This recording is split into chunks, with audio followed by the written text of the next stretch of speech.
All right, hey everybody, this is Rosh, and you're watching Helix Basics. This is a YouTube tutorial series I'm putting together to help new and experienced users program their Line 6 Helix. A little about myself. Once again, my name is Rosh, and I build and program guitar rigs out in LA, as well as online. Some of my clients include Steve Vai, Leppard, Dweezil Zappa, Etheridge, Maroon 5, Perfect Circle, Bush, and more. I wanted to give back to the fractal cut here.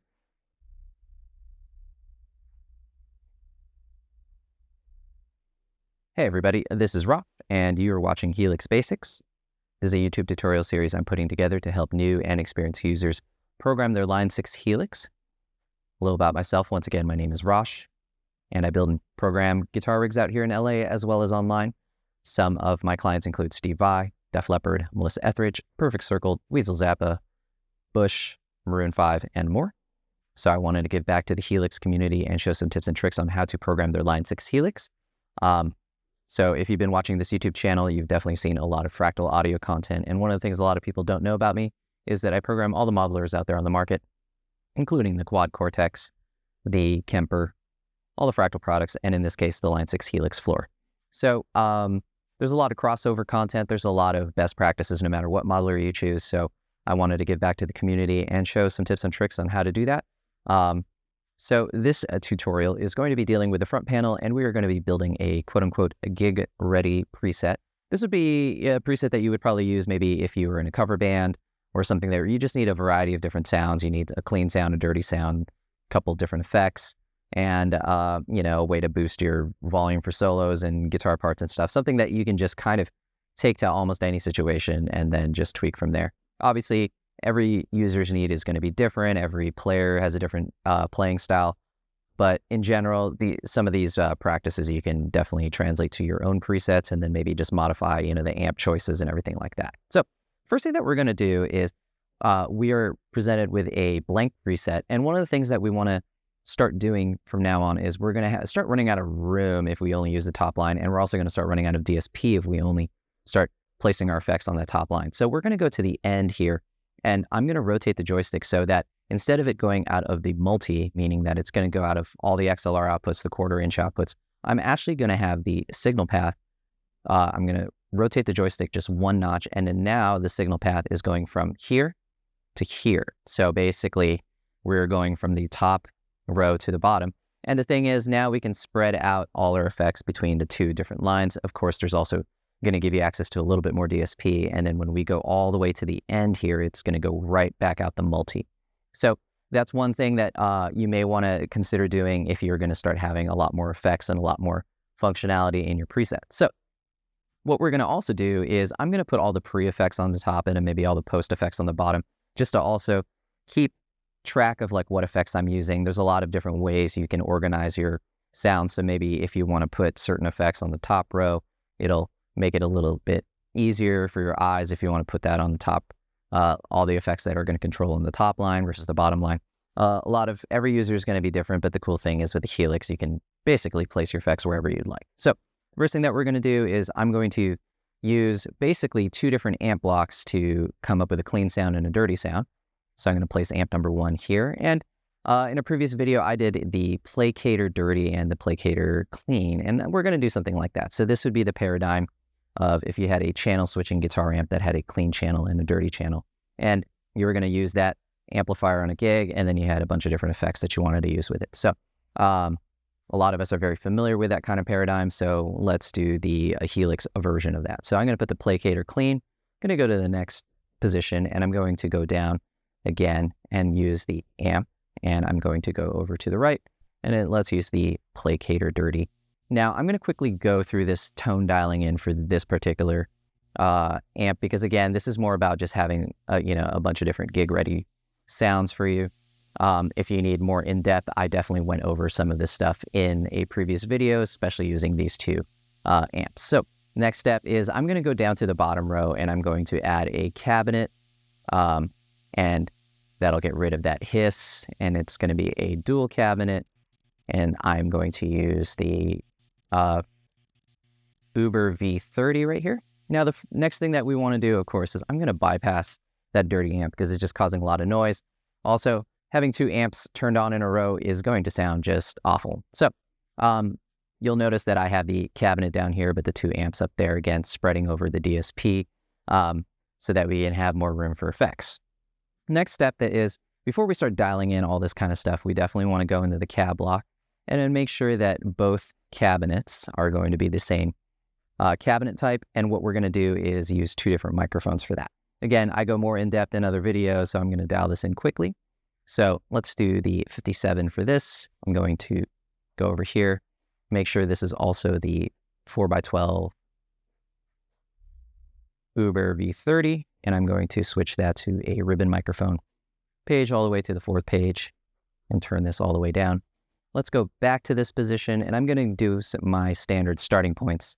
Cap edge, low cut at 80, high cut at 8,000. And then I like to keep the distance as close to the cabinet as possible. So let's see what we're working with here.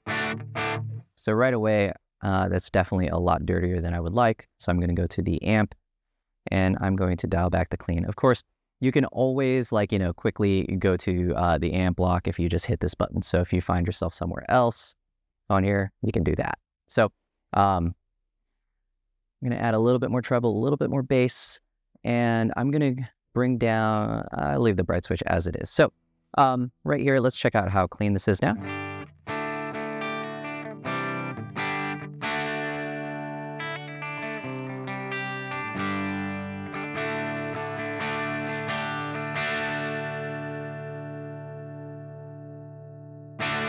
Yeah, I still find that's a little bit dirtier than I would like, so I'm going to dial back the clean even more. And again, I'm playing a Les Paul. That was the Les Paul on the bridge pickup. Now here it is on the neck pickup.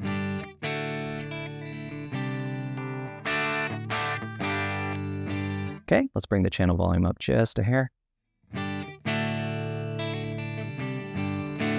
And again, for me, if I think that's a little thin sounding, I always know that I'm going to be dialing in the ribbon mic and bringing up some fullness and low end.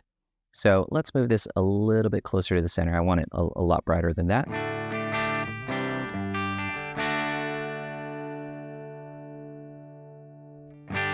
And again, I'm not too concerned with it just gridding up on the bridge pickup. As many Les Paul players know, that the bridge pickup can be really bright and brash and can cause a lot of amps to start clipping. So I think that's actually going to be fine. And of course, I can always go back and turn the drive down even more if I need to. So let's start blending in the ribbon mic. So again, doing some standard low and high cuts and positioning. And let's just see what we're working with there. You'll notice right away that as we blend in this microphone, you're going to notice the low end just starting to come back a lot. So go all the way to the very end, and I'll start bringing the level up of the ribbon mic.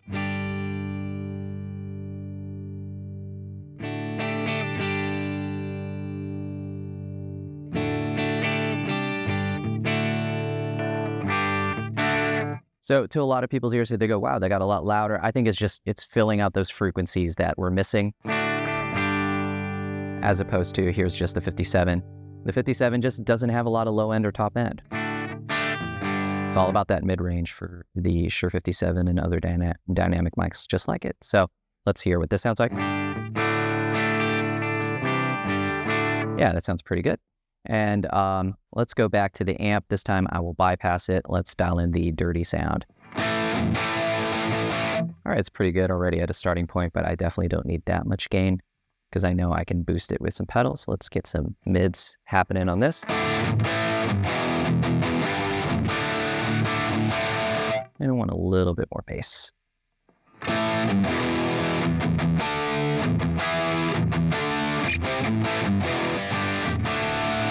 Yeah, I think that could work really well if you were doing a more high gain sound. I can roll back the volume knob a little bit to kind of get just a little less gain.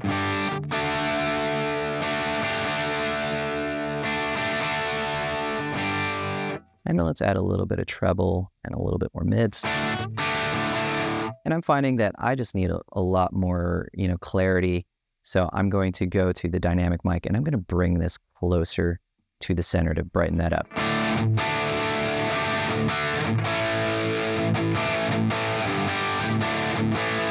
Yeah. So again, I'm thinking in a live context, I want the tone to really cut through without being too harsh.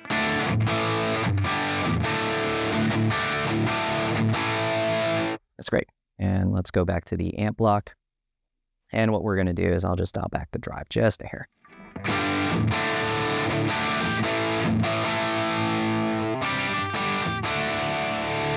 Yeah, that sounds great. So the next step is let's dial in a reverb. I'm going to put a reverb down here again to just spread the love out between the DSP. So I'll add a reverb. Let's use a stereo reverb, use a dynamic hall, and let's bring the mix and let's bring the decay down a little bit and then add that. Let's see what that sounds like. Great. And the next step is I'm hearing a little bit of hiss, so let's gate this out. Again, the input gate is off by default on all these blank presets. So now turning the gate on at its default setting sounds pretty great. And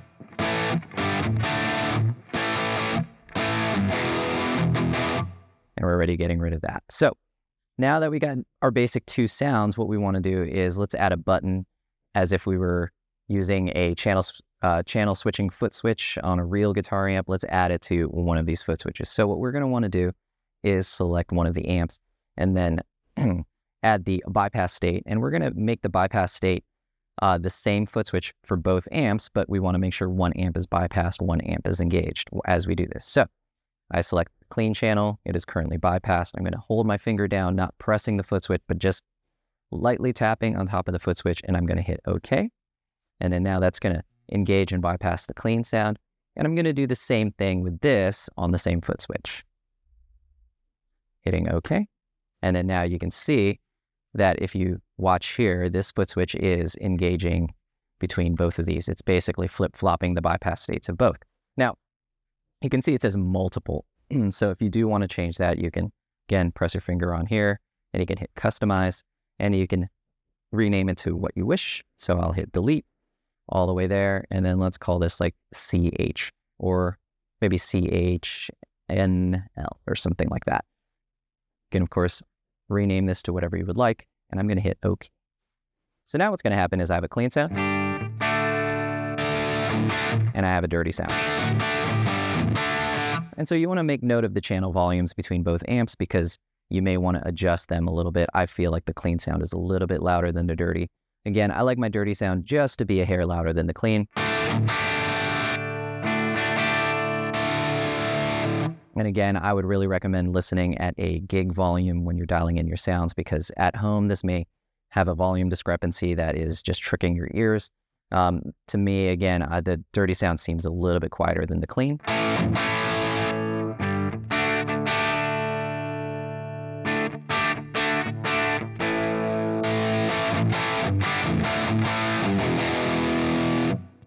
All right, great.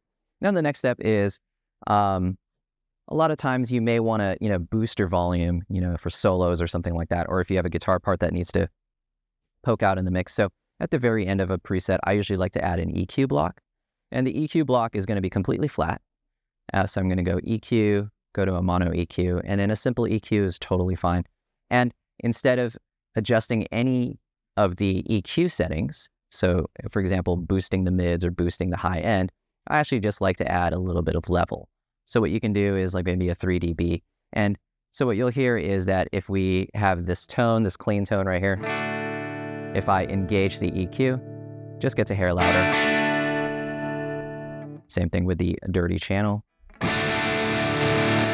So maybe you are, playing rhythm guitar, and then you want to engage the EQ and go for a solo.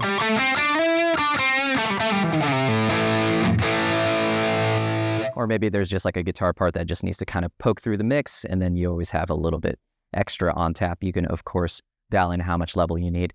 3 dB seems to be plenty for me, but every user is going to be different.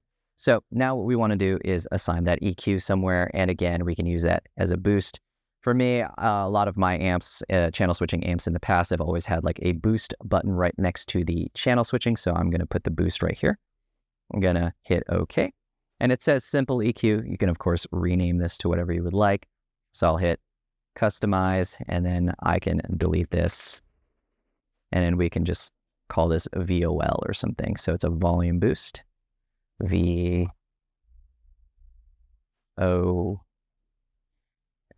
And again, you can, of course, rename this to whatever you want, but you can see that as we play something, All right, so now some other effects that you may want to use. I like to always have a delay. So let's add a delay right before the reverb block.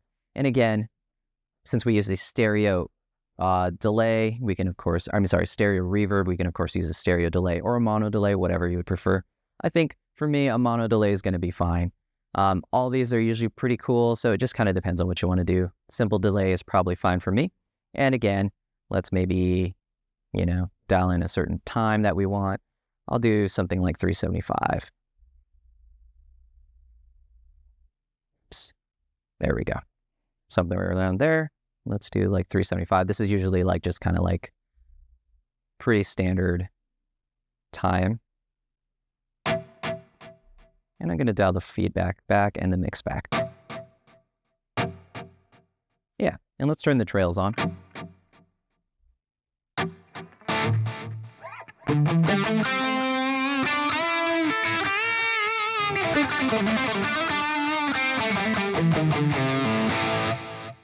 Yeah, sounds pretty good.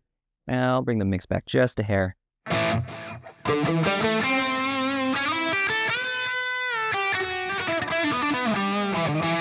And then maybe if you are on the clean channel.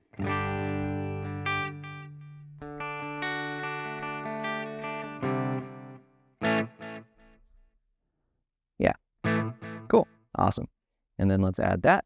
And again, we can assign it to a foot switch. So let's assign it here. I'll hit OK, and it'll say simple delay. We can, of course, turn that on and off at will.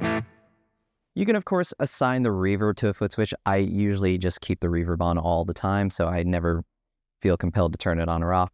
So another common effect that most users will want is an overdrive pedal. So, of course, you want your overdrives to be before the amp, so we're going to put an overdrive here. And I'll put it right there. And again, let's use some type of overdrive pedal that maybe I can boost the front end of the distorted sound for a lead sound maybe, or something in between a clean and a full like rhythm high gain thing, something that's just going to be kind of give you a little bit of crunch. So I do like the Minotaur. That's kind of the Klon, the infamous Klon pedal, but it does provide a lot of grit and it's pretty transparent. So let's listen to this.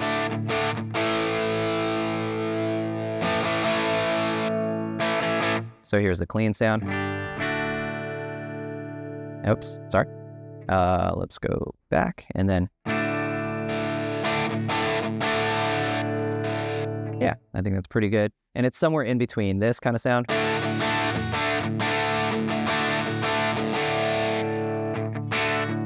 and a full dirty sound like this. So let's just say you wanted something a little bit crunchy, but not fully high gain like that.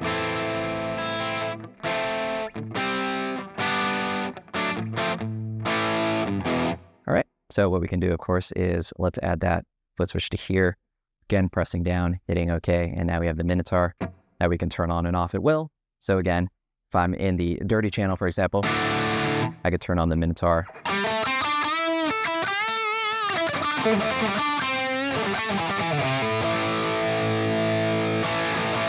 It just adds a lot more of that gritty mid-range. It's going to help the tone poke through the mix a little bit more. And last but not least, let's add a modulation effect. And again, we're going for a simple gig-ready preset. You can definitely add a lot more effects, but something that, you may just need to use just as, a gig, something that you can just kind of like turn on and off at will. I find a chorus is usually pretty good. So let's use a modulation. Let's go to mono. And again, let's find like some chorus that's going to sound, decent that we like. So let's go through some of these sounds. So let's use the clean sound.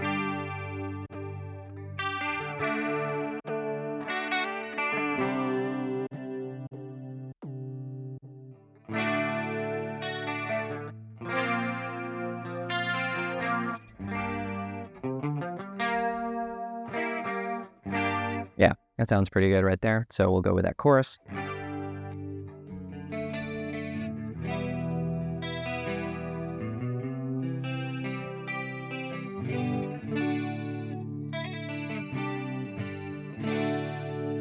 And then let's assign it here.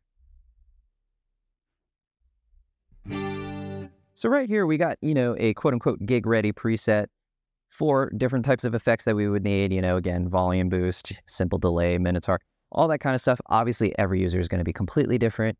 You might need, instead of a delay, you might need a tremolo or something. So of course, feel free to add your own effects. But again, the idea is that I'm going for something that I can basically switch channels. I can, boost for leads. I can turn on effects at will, just like the old school way that most of us used to have a channel switching amp with a bunch of different effects on a small pedal board. You can, of course, start adding more effects here on the top row. We haven't even talked about, using, snapshots yet, but we'll do that in a future video. I think this is a good place to wrap it up. There's plenty more options that you can do. There's, an infinite number of options, but this is a good starting point for those who just want a, quick gig-ready preset to dial in. So going from there is usually going to be a good choice. So thanks so much for watching. If you guys need any one-on-one help programming your Helix, by all means, feel free to reach out and we can set up a session. Other than that, thanks for watching, and I'll see you guys next time.